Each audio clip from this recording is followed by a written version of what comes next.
Good morning, friends. I trust that you and your family are well. I want to follow up this morning on a part two of the video that I made concerning the Russia-Ukraine conflict. Um, I hope to be very short and precise. Um, I want to look at now some of the things that happened in the build up to this conflict. Again, it's not something that is being covered in the mainstream, and I think it's important to give us context. Right, as I said before, my intention is not to defend the Russians or Vladimir Putin's perspective. I think the world is going to learn that they are very effective at defending themselves. So, one of the things in the background is the purpose, and I mentioned that of NATO. I think persons who having a viewpoint from the West, NATO presents itself and actually says that they are a defensive alliance. All right. Again, I encourage anybody to look at where NATO has intervened, and you would realize that very easily that is false. All right. Again, they are a major part of U.S. foreign policy, and their role being established after the Second World War and throughout the Cold War was to preserve U.S. hegemony. Well, at that point in time was to sort of fight for U.S. hegemony because the United States and the USSR had, two major blocks in the world that was really looking at being dominant. One, which is the USSR in their sphere, and the United States with the Monroe Doctrine, who dominated the Western Hemisphere and was extending their influence into Europe and into Asia, right? Africa as well. Now, the I wouldn't go all the way back, but in order to keep it short, let's start in 2008. That was when NATO announced the intention to add two members to the alliance. One was Georgia, one was Ukraine. And Vladimir Putin was invited to that NATO summit where the announcement was made, and he automatically, right, objected to that, and that led to the his involvement in Georgia, right? That later that same year, right? Now again, this shows that Vladimir Putin, he does what he says he will do, right? Now again, there's a huge difference in terms of the and I want us to use politics in terms of this, where foreign secretaries and foreign ministers and so on, part of the persons in the West is literally misdirection. They would downright lie, right? And this was admitted in the lead up to the war when they would sign treaties without the intention of adhering to it. In the West, you'd find it's a lot different. The West would normally follow through on the things that they intend to do. And so said with Vladimir Putin, that was done. So he went into Georgia to prevent them from joining with NATO. 2008. You can go back and see that.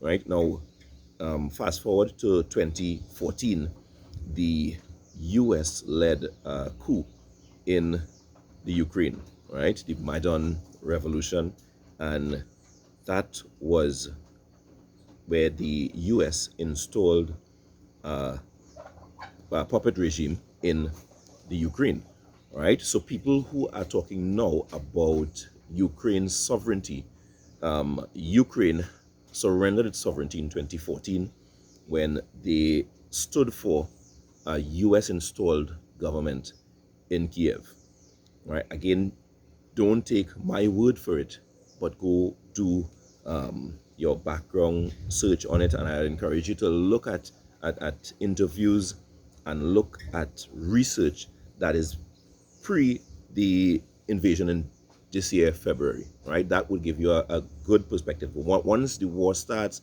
there is a lot of confusion and things are a little bit more difficult to figure out. But if you look at older documents from 2015, 2016, 17, and so on, you would see what was happening and you would recognize the build-up, right? So now, ironically, the the part of Ukraine that had the issues, where the issues with the central government developed, was the part of Ukraine that did not accept the installed government that the US was leading, right? And that is the eastern part and southern part of Ukraine, right? Where there was the majority of Russian speakers. By the way, Vladimir Zelensky, the president of Ukraine, is a Russian speaking Ukrainian, right? I can't speak Russian, I don't purport to do so, but I looked at a lot of persons who do speak Ukrainian, and they were making the point that his Ukrainian isn't even that good, right? Just a side note. But having said so, from 2014, this struggle against the central government in the Ukraine and them trying to crush and really stamp out Russian identity caused a lot of conflict, and that war has been raging from 2014 till Russians intervened in February of this year. Now, the the Ukrainians have been training and have been preparing, have been building up fortifications in the eastern part of Ukraine from 2014, coming all the way up until now. You can go back and read some of the atrocities that were done to Russian speakers in places like Odessa, right, in places like Mariupol, right, and they have been enduring this for 8 years. Now, fast forward to 2017, and that was when the Donald Trump administration agreed to give weapons, send weapons, or increase the cache of weapons that they were sending to Ukraine. Now, in 2015, an important document was worked on, the second such, right, which is called the Minsk Agreement. Now, in the West, it is not spoken about when referencing this conflict at all, right? The Minsk agreements, and maybe I would read out from some of that in another video, but it's online. You can go look at it. It's about 13 points, and that document will give you a good idea as to what the intention of the Russians were, right? This document was guaranteed by France and the government of Germany as well, right? So again, that's something that you can go look at. Now, in 2018, the NATO kept a huge exercise in the Caspian Sea, right? The name of the exercise is Trident, Trident something. I can't remember the other something, the other part of it, but it's not Operation Trident, but it's Trident. It slips me now. But anyhow, that was a huge exercise in the Caspian Sea. They had um, several countries. I think it was about 25,000 um, troops, right? With aircraft carriers and a whole huge exercise. It lasted for about 2 months, and again, normally when NATO countries would do um, exercises, they would have an enemy that would be given, some type of, fictitious name, right, to carry out the exercise, like, NATO versus Wakanda, you know, or some kind of thing like that. In this exercise, Russia was the obvious enemy or the obvious target, right? Um, Again, fast forward to 2021. 2021, and if we are losing for time reference, that's in the middle of COVID, when everybody was talking about, the pandemic and how much people were dying and whether we should wear masks, whether we shouldn't wear masks, whether we should take the treatment or shouldn't take the treatment.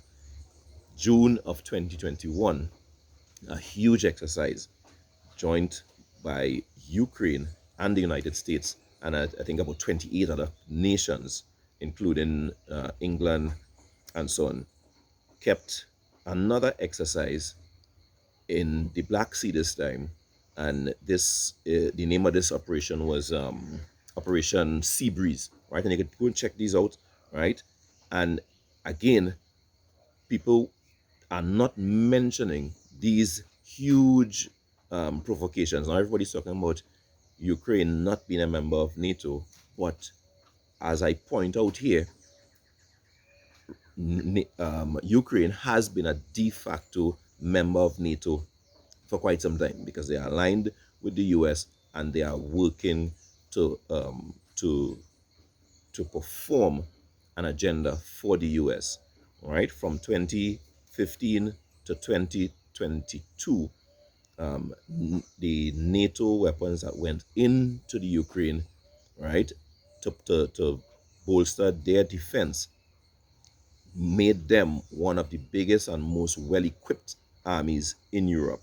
Right? Again, you can check this information. So when people talk about Ukraine has been under prepared and they didn't have the type of weapons that Russia had, Ukraine started this conflict with a lot of Western weapons and also Western trained soldiers. So they were a very good fighting unit, but this is not mentioned.